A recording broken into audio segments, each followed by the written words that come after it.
Hi everybody, I hope you're all well. So I have got a load of new books, and so I decided to do a video to show you what I got. I don't know if necessarily I'm going to be reading all of these books through this channel, but it's been a while since I bought new books, so I thought I would share with you. So some of these I bought because of my birthday. A load of these I bought because I won an award at work, which included a £50 voucher, and I was like, I've got a load of books on Amazon which comes to £51, and I got £50 from work, so I'm like, and yeah, and then there's some others I've sort of picked up recently as well, so I just thought I would show you them.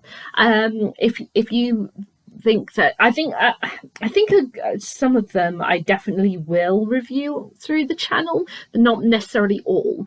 But yeah, if there's any particular ones that stand out to you, let me know what you think. Okay, so let's start off with this pile. So this pile that I've got right here are books for my birthday and other ones that I've picked up. So the first one, the first two that I've just picked up, and we've got The Tattooist of Auschwitz. Now, I saw the drama recently, and it absolutely knocked my socks off. I loved it. It was so hard to watch. I had to watch it, I can't remember if it was 2 or 3 days, because each episode was a lot to handle, but my God, it was so well done. I loved it. I cried constantly through it. And so I wanted to get the book in order to experience the read of it. I had planned to start reading it as soon as I got it, but things got in the way, and I haven't yet started reading it. So I think The Tattooist of Auschwitz would be a very, very interesting read for sure. And yeah, if you haven't seen the recent drama, check it out. It's absolutely brilliant. Now, the next one is kind of linked to it, because I remembered after watching The Tattooist of Auschwitz that there was another drama to do with the Holocaust and such coming to Hulu, or at least I think it's Hulu. I'm sorry if I've got that wrong. It might be like Star or so I don't know. Let's go with a thing of I don't know. But yeah, do let me know if I've got that right or wrong. And it was called We Were the Lucky Ones, and I don't know anything about it. And I thought at the same time, because I got this from World of Books, brand new, not been opened even, like absolute perfect condition for like £3 or something. I also got We Were the Lucky Ones, again for like £3, but funnily this is actually a library copy. Which library is it? Leeds Library, because World of Books not only get stock from like charity shops and such, they do get them from other sources as well, and a library book copy of We Were the Lucky Ones arrived on my doorstep for like £3 or something as well. So this came about, I believe, because the author was doing research about her family and discovered this incredible story of them sort of being split up and going here, there and everywhere during the time of the Holocaust and their fight for survival and to come home. And so she wrote this book called We Were the Lucky Ones, and it has been made into a drama, and that hasn't yet been made available as far as I know. I don't know exactly when it's going to be out, but I would love to watch that too. So fingers crossed it will be available somewhere here in the UK that I can access to, and then I can watch that as well. But I'd really like to read the book, and it just kind of obviously linked to I was on World of Books looking for The Tattooist of Auschwitz, and that came up as well, and I was like, oh yes, that I saw that trailer, that looked really interesting, I'll buy it at the same time. So there we go. And this last one that I've come to have is actually from my mum, and that is Homecoming by Kate Morton, her most recent paperback, which I bought her for Mother's Day, and she picked it up. And mum is actually, had quite a bit of time away from Kate Morton because she didn't get along with her too much of her books that she came across she was reading.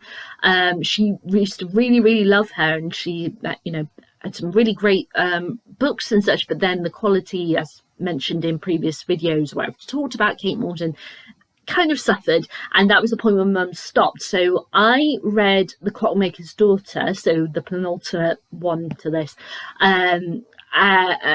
out of her entire bibliography, and I lent that to my mum. I bought her Homecoming for Mother's Day. She's read it, absolutely loved it, and so she's lent me Homecoming, so we've got each other's copies of The Clockmaker's Daughter and Homecoming. So Mum has now given me Homecoming, and this it looks like it's between 1959 and 2018. It's set in Australia, in Adelaide, and it says Adelaide Hills, 1959. At the end of a scorching hot day in the grounds of a grand country house, a local man makes a terrible discovery. The police are called, and the small town of Timbilla, I hope I'm pronouncing that correctly, becomes embroiled in one of the most baffling murders investigations in the history of South Australia. London, 2018. Jess is a journalist in search of a story. Having lived and worked in London for nearly 2 decades, a phone call summons her back to Sydney, where her beloved grandmother, Nora, has suffered a fall and is seriously ill in hospital.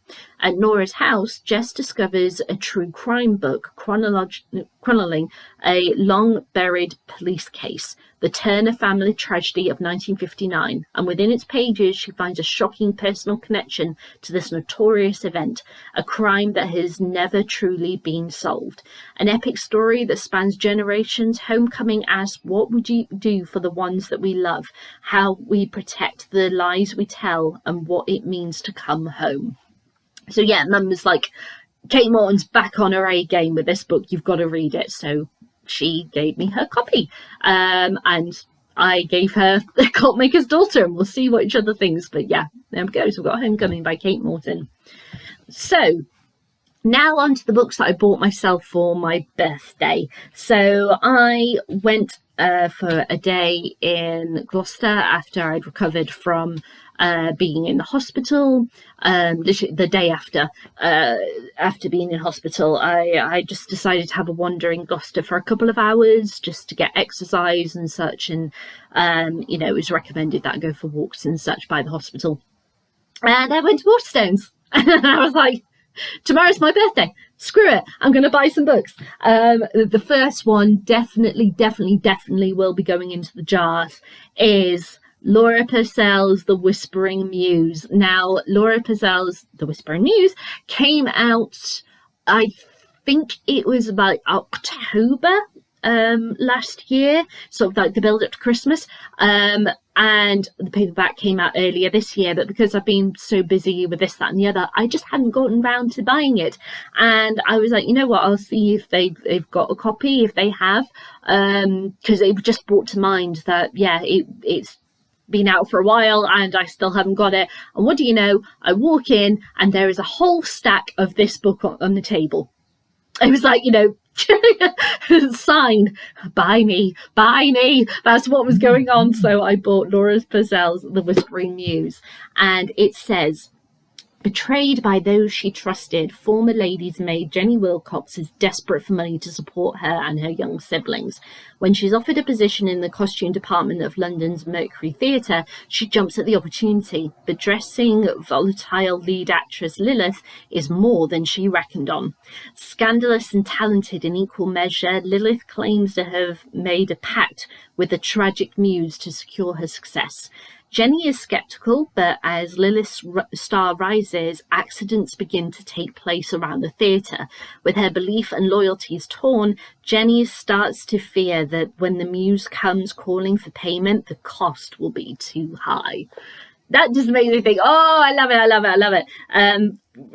As usual, Laura's dark gothic side, and I like the kind of like spirituality aspect to it. I'm hoping that it's going to be better than Shape of Darkness. which was the previous book, her first book that I didn't get along with, but you're not going to love every book by an author. So yeah, let's see what The Whispering Muse is like.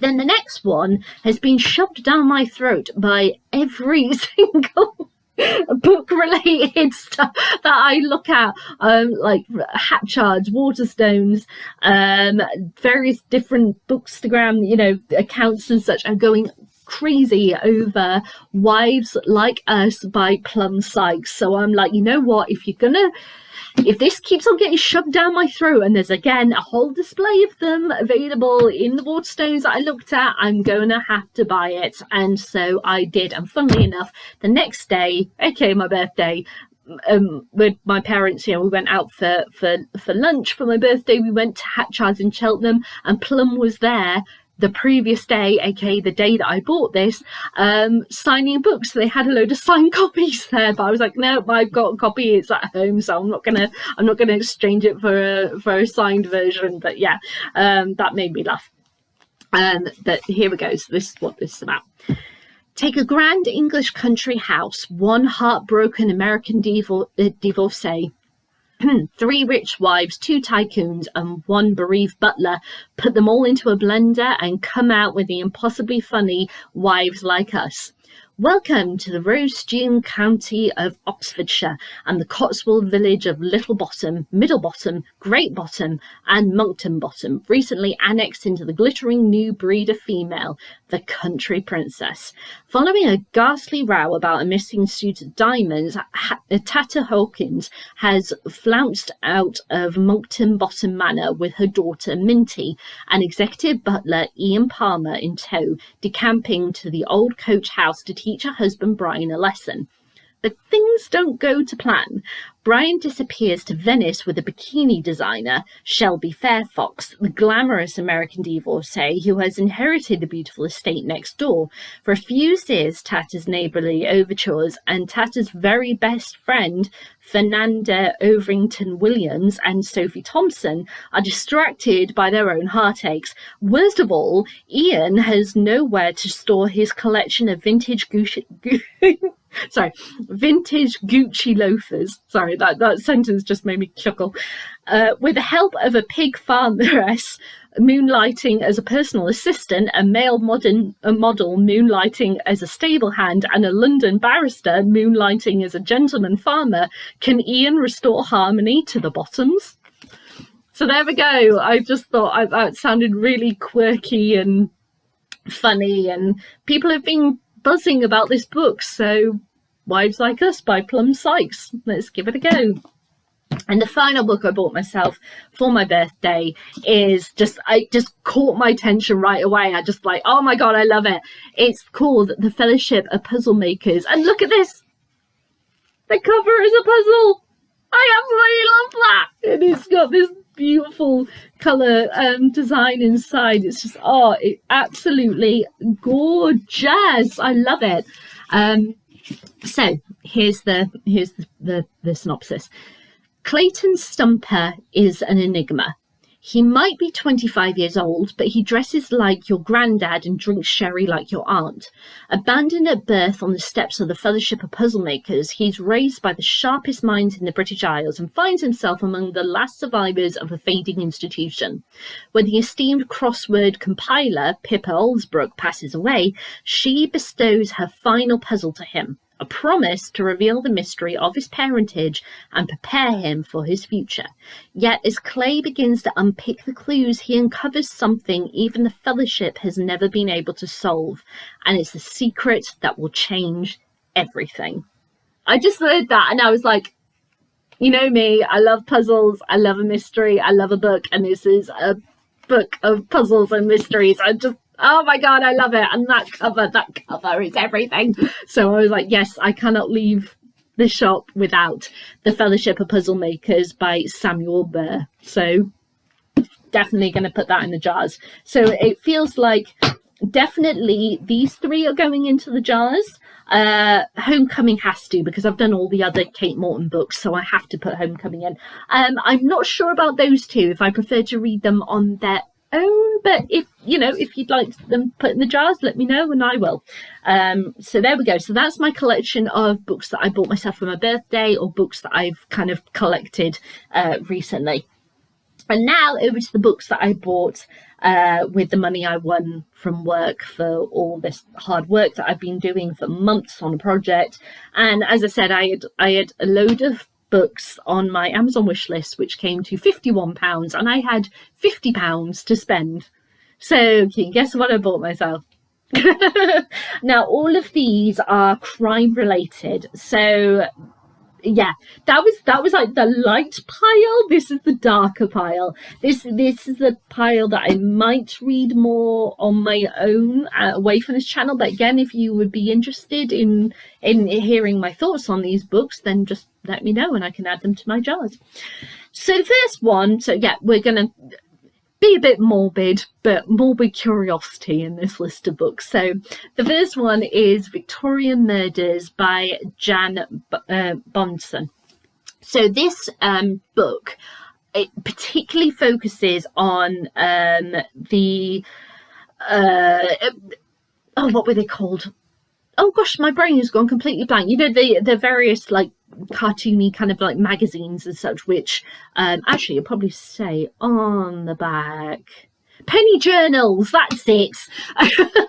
The penny journals, which were a really, really popular way of getting information and stories out there, but also known as penny dreadfuls, that's it.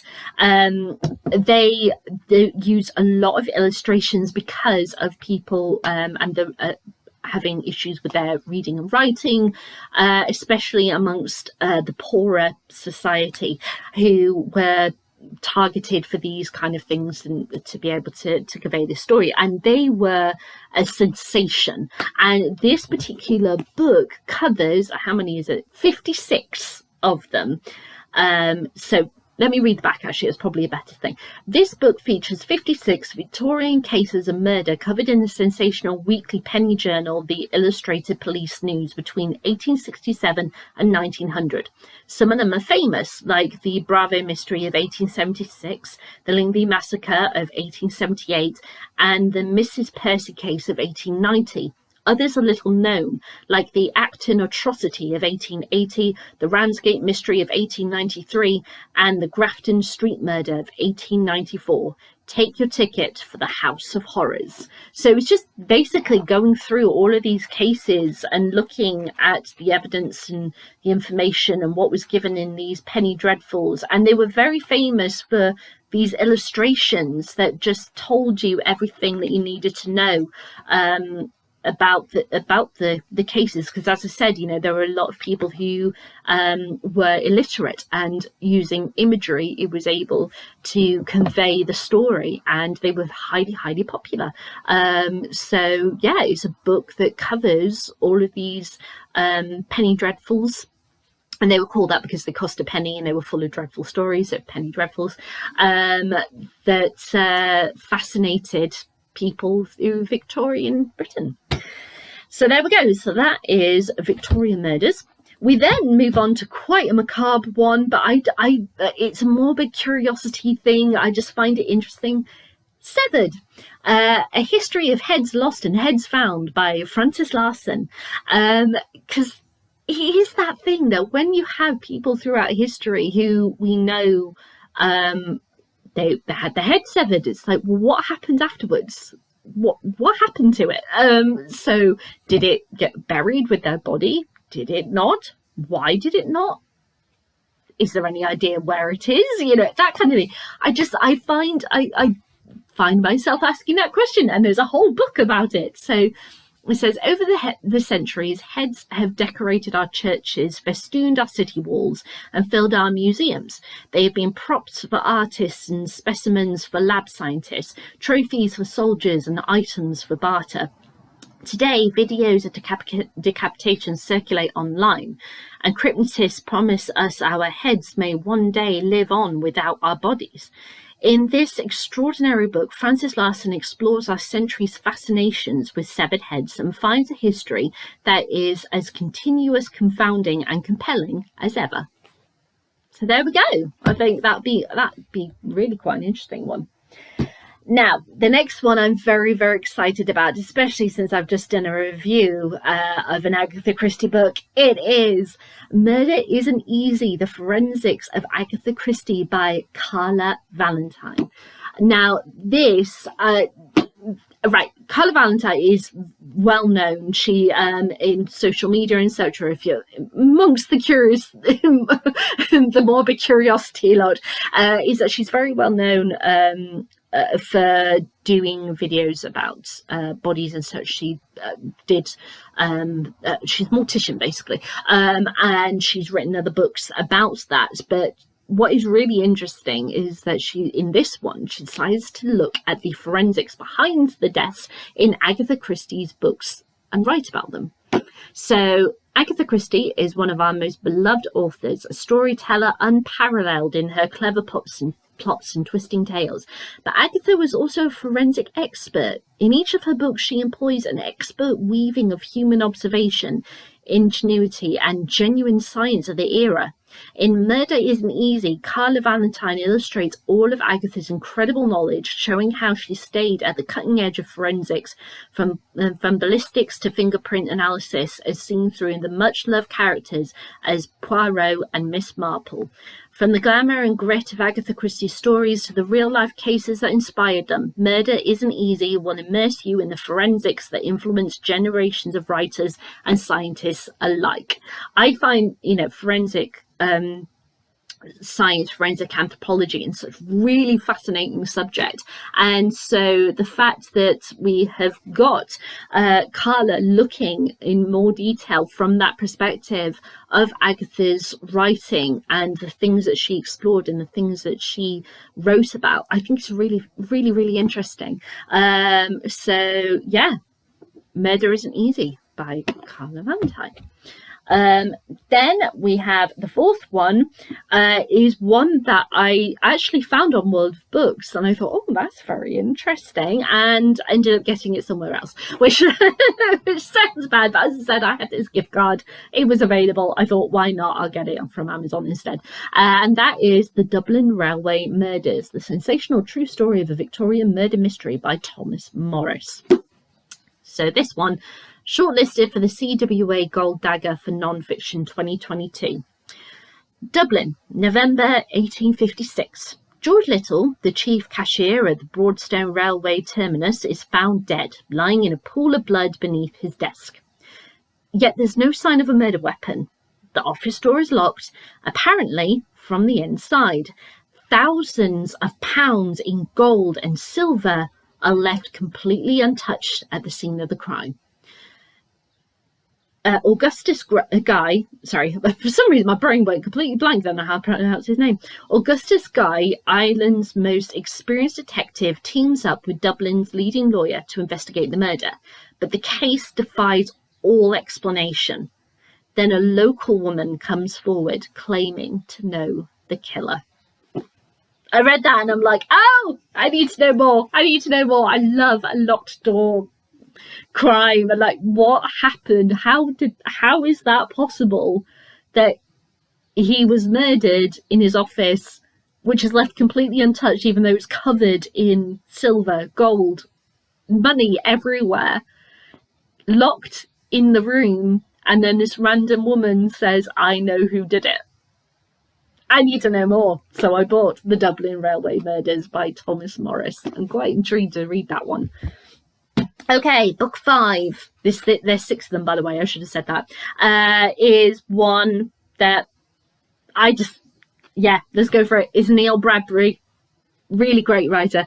A Taste for Poison, 11 Deadly Substances and the Killers Who Use Them. A fascinating tale of poisons and poisonous deeds, says Kathy Rees.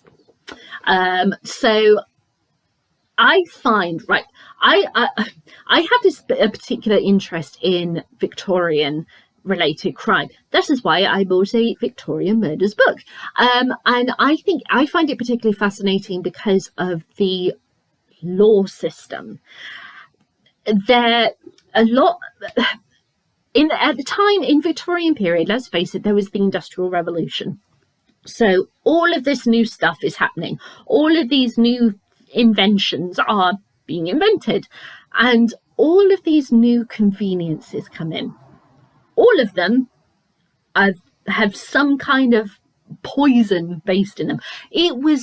Thinking about it now, it is insane the level of poisons and such that were put into products that you would never even think would be there. But it was a time before health and safety and all that lot. This is when like electricity came in, and there was so many things that was made to work with your electrics and such, which you would never, ever, ever even contemplate having now, because, oh my God, it's not surprising that your house could kill you in a million different ways.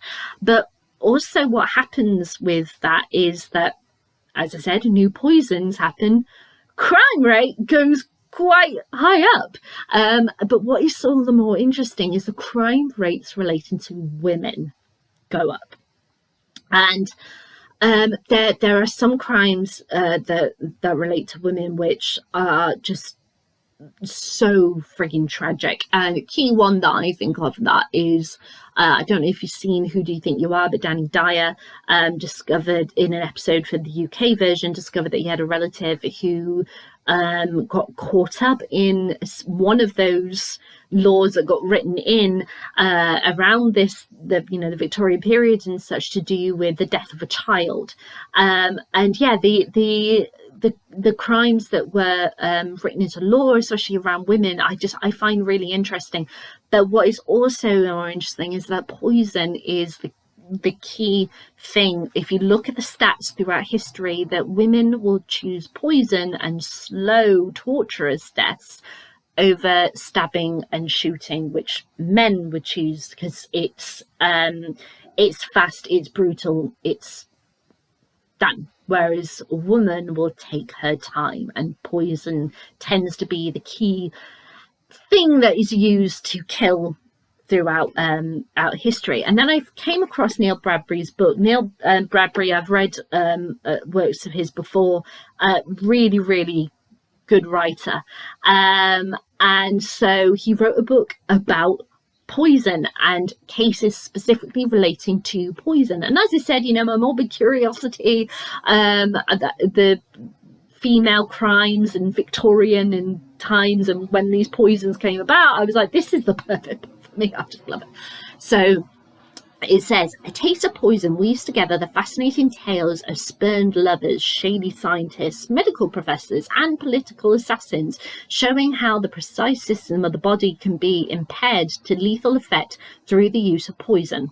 From the deadly origins of the gin and tonic cocktail to the arsenic lace wallpaper in Napoleon's bedroom, A Taste for Poison leads readers on a fascinating tour of the intricate, complex systems that keep us alive, or don't. I really like that description, or don't, of the book. And yeah, so it just kind of fits me like a glove, this book. So there we go, A Taste for Poison by Neil Bradbury. And then the final one is a book that I think just, really interesting. And it's actually a first book for this author. And that book is Murder, the Biography by Kate Morgan. Weirdly, the hardback at the time that I ordered this was cheaper than the paperback. I don't know why, but there we go. So that's why this one's hardback instead of paperback. But this is by, Kate Morgan. So she's written legal publications because she was a solicitor for multiple years, but this is actually her first book to do with crime. And it says, the stories and people involved in the history of murder are stranger, darker, and more compulsive than any crime fiction. There's the cannibalist cabin boy, Richard Parker, whose death at the hands of his hungry crewmen led to the Victorian courts to decisively outlaw a defence for necessity to murder. The incompetent Dr. Percy Bateman, whose violent disregard for his patient changed the law on manslaughter. Ruth Ellis, the last woman hanged in England, whose case played a crucial role in changes to the law around provocation in murder cases. And the deranged Scottish aristocrat Archibald Kinloch, whose whose fractional, sorry, Fredantial frenzy paved the way for defence of diminished responsibilities. That is quite a sentence. These and many more are the people, victims, killers, lawyers, and judges who unwittingly shaped the law around the most gruesome stories in crime. Join lawyer and writer Kate Morgan on a dark and macabre journey as she explores the strange stories and mystery cases that have contributed to the UK murder law.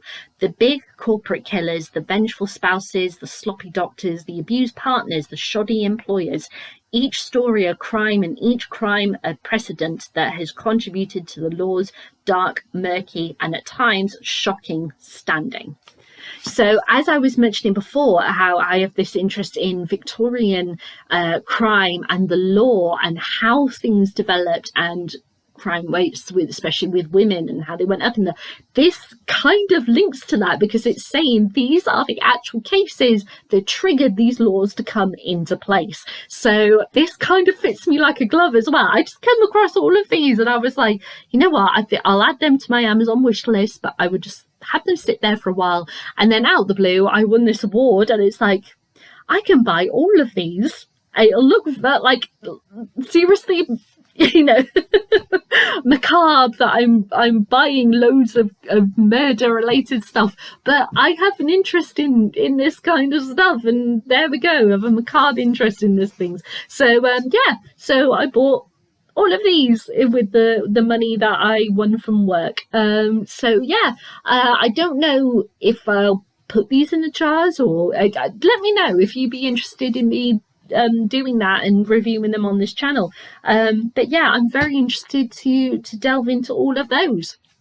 So there we go. Those are the how many was it? It was 12, wasn't it? Yeah, 12 new books that I have gotten as a mixture of from winning an award for my birthday and other ones that I've just picked up / my mum has lent me. So let me know, would you be interested in me reviewing these various books on this channel? If there's any particular books you have that you think would be really interesting to learn about, and I'll add them to my jars / add them to my bookcases and just let you know what I thought of them as I get there. But I hope you enjoyed this, and I will see you next time. Bye.